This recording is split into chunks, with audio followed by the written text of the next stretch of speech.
Hello बच्चा party, क्या हाल चाल। तो एक चीज है जो बहुत कॉमनली एक क्वेरी बहुत ज्यादा आ रही है कि भैया पढ़ाई तो हमने कर ली, देखो सभी भैया क्या है ना, पढ़ाई अपन कर रहे हैं, अपना सिलेबस भी कंप्लीट हो रहा है, टॉपिक भी कम हो रहा है, बट कॉन्फिडेंस नहीं आ रहा कि एग्जाम में मार्क्स आ जाएंगे। अपने को लग ही नहीं रहा कि अपन मार्क्स स्कोर कर सकते हैं।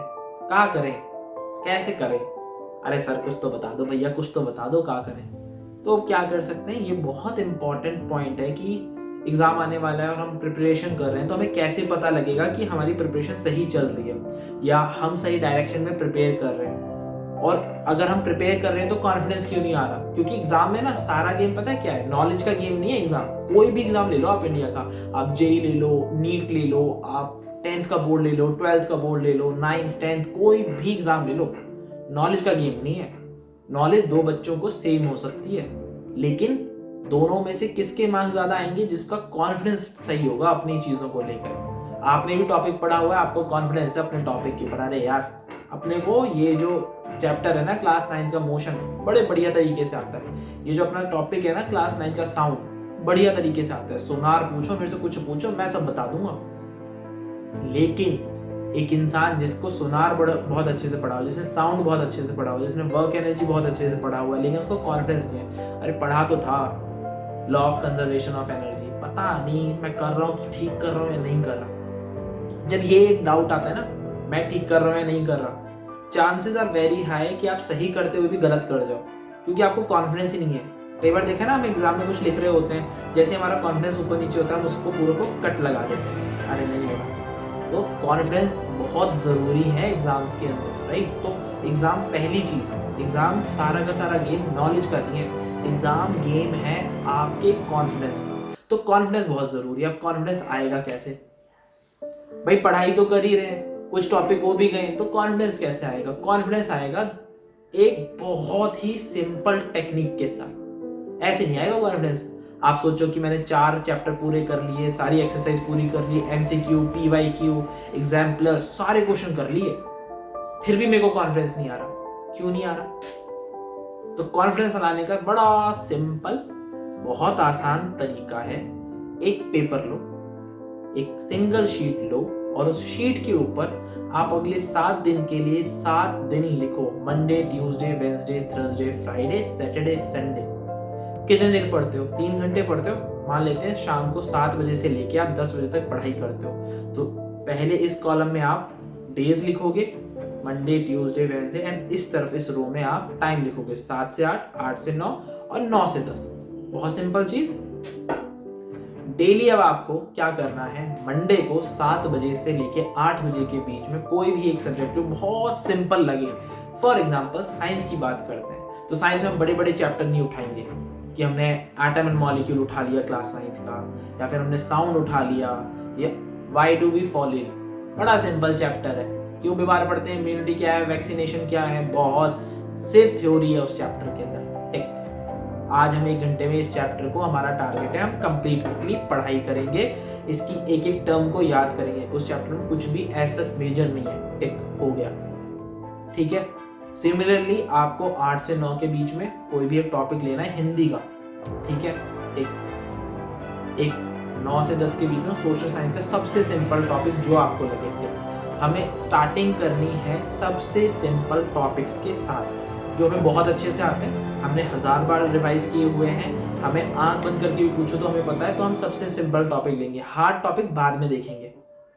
क्योंकि एग्जाम में ना सबसे इंपॉर्टेंट चीज होती है कि जब आप 100 नंबर का पेपर देने जा रहे होते हो, तो 100 नंबर के पेपर में सबसे इंपॉर्टेंट चीज पता है क्या है? पहले 30 नंबर स्कोर करना। तो मैक्सिमम बच्चे किस तरीके से एग्जाम लिखते हैं कि पहले 30 नंबर का लिख लिया कि यार एक बार पास हो जाऊं, फिर मैं देख लूंगा बाद में, बाकी पेपर तो अपन छोड़ देंगे, एक बार पास हो जाऊं। तो वह पास होने के लिए क्या है, सिंपल सिंपल टॉपिक सारे कवर कर डालो।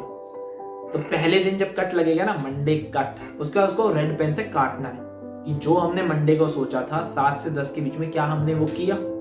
अगर हमने वो किया, उसको रेड पेन लो, काट दो। ट्यूसडे को सेम सिंपल टॉपिक, जो भी आपका मैथ्स का सिंपल सा टॉपिक है, आपकी ज्योमेट्री का है, अलजेब्रा का है, जो आपको सिंपल लगता है लिखो, 3 घंटे पढ़ाई करो, काटो। वेंसडे को सेम करते करते संडे को सेम, जब संडे को कट लगाओ तब देखो कि कितना सिलेबस कवर हो गया है। And you will be surprised कि आपने अराउंड 10 से 20% सिलेबस निपटा दिया एक हफ्ते के अंदर अंदर। कॉन्फिडेंस तब आता है जब हमें लिखा हुआ दिखता है। कॉन्फिडेंस तब आता है जब हमें पता है कि हमने एक चीज सोची थी और हमने वो चीज कर दी। आपको फिजिकल लेवल पे वो चीज दिखती है, पेपर के ऊपर दिखती है, तब कॉन्फिडेंस आता है। ऐसे नहीं आएगा कॉन्फिडेंस। तो कॉन्फिडेंस लाने के लिए सिंपल चीज क्या है, कट लगाओगे, लिखोगे, टाइम टेबल बनाओगे, काटोगे और उसको फिर संडे को बैठ के ऑब्जर्व करोगे। और संडे को जब वो चीज पूरी होगी ना, एक सेंस ऑफ अचीवमेंट आएगा कि यार सोचा था, कर दिखाया, देखा ये तो बड़ा इजी था। लो भैया, आपने बोला, हमने कर दिया। और बताओ सर भी भैया क्या करें? डन, आपका आधा काम खत्म। अब जब ये कॉन्फिडेंस आएगा, ये एक मोमेंटम बनाएगा पढ़ाई का। आपके जो हार्ड टॉपिक है ना, वो भी आपको आसान लगने लगेंगे, क्योंकि टॉपिक ना कई बार एक टॉपिक दूसरे टॉपिक से इंटरलिंक होता है। टॉपिक आसान बनने शुरू हो जाएंगे। पुराना टॉपिक समझ में आ गया, इजी टॉपिक समझ में आ गया। जब आप हार्ड टॉपिक पढ़ोगे, कोई टॉपिक आपस में इंटरलिंक है, तो आपको ये भी समझ में आना शुरू होगा, कॉन्फिडेंस बिल्डअप होगा। अरे एक बार भी नहीं पढ़ा था, ये भी हो गया, ये भी हो गया, ये भी हो गया। करते करते एक एक करके 4 हफ्ते के अंदर 50% से ज्यादा syllabus complete. And you will be like, अरे बस मैं एग्जाम फोड़ रहा हूँ। वो जो मैं एग्जाम फोड़ने वाला हूँ, वो जो मेरे को एग्जाम का इतना ज्यादा कॉन्फिडेंस आ गया, वो चाहिए। नॉलेज तो आई जाएगी जब आप पढ़ने बैठे हो। जब अगर कॉन्फिडेंस है तो आप 4 चीजें एक्स्ट्रा पढ़ोगे उस कॉन्फिडेंस के चक्कर में। जब 4 चीजें एक्स्ट्रा पढ़ोगे ना, वो 4 चीजें आपको नॉलेज देके जाएंगी। तो अगर नॉलेज नहीं है, या अभी सिलेबस नहीं हो रखा कंप्लीट, या बहुत ज्यादा टेंशन हो रखी है, टेंशन नहीं लेनी। सबसे इंपॉर्टेंट चीज, पेपर पे लिखो। क्योंकि लाइफ में बहुत सिंपल सी चीज मैंने सीखी है, वो क्या है, बैठो, सोचो आज सबसे बुरा आपके साथ क्या हो रहा है। क्या ये चीज आज से 5 साल बाद आपकी लाइफ में मैटर करने वाली है? बिल्कुल भी नहीं। क्या 5 साल पहले कुछ हुआ था मेरे साथ, वो आज मैटर कर रहा है मेरी लाइफ में? नहीं कर रहा। शायद से 6th क्लास में सोचा होगा, यार मार्क्स बड़े खराब है, पता नहीं 10th हो गया। नहीं, 10th कर रहे हैं ना, 9th हम कर रहे हैं ना। और 10th में बैठ के अगर सोचो कि 10th 9th अच्छे से नहीं हुई, 8th अच्छे से नहीं हुई, तो आगे खराब हो जाएगा, ऐसा है? नहीं है। इसका मतलब ये नहीं है बेफिक्र हो जाना है, बट अपने ऊपर प्रेशर नहीं लेना है, स्ट्रेस नहीं लेना है। हमको प्रैक्टिकली हम क्या कर सकते हैं, वो चीजें करनी है। तो पेपर पे लिखो, उसको काटो, that will give you confidence. ये आपका कॉन्फिडेंस बूस्ट करने में ये टेक्निक आपको हेल्प करेगी, राइट? तो बहुत सिंपल सी टेक्निक है, बट अगले 1 हफ्ते के अंदर आप देखोगे कि आपके अंदर चेंज होगा, आपके कॉन्फिडेंस लेवल के अंदर, आपकी तैयारी करने के पैटर्न में चेंज आ जाएगा, राइट? ऑन दैट नोट मिलते हैं नेक्स्ट वीडियो में। टिल देन ये चीज करनी ही करनी है। टॉपिक्स अपलोड हो चुके हैं 8th क्लास के लिए, सारे 9th क्लास के लिए उनके नोट्स मिल रहे होंगे, MCQ मिल रहे होंगे, वो जरूर करना, उसको नहीं छोड़ना है, क्योंकि वो आपकी तैयारी में आपकी हेल्प करेगा, राइट? सो मिलते हैं नेक्स्ट वीडियो में। Till then thank you so much.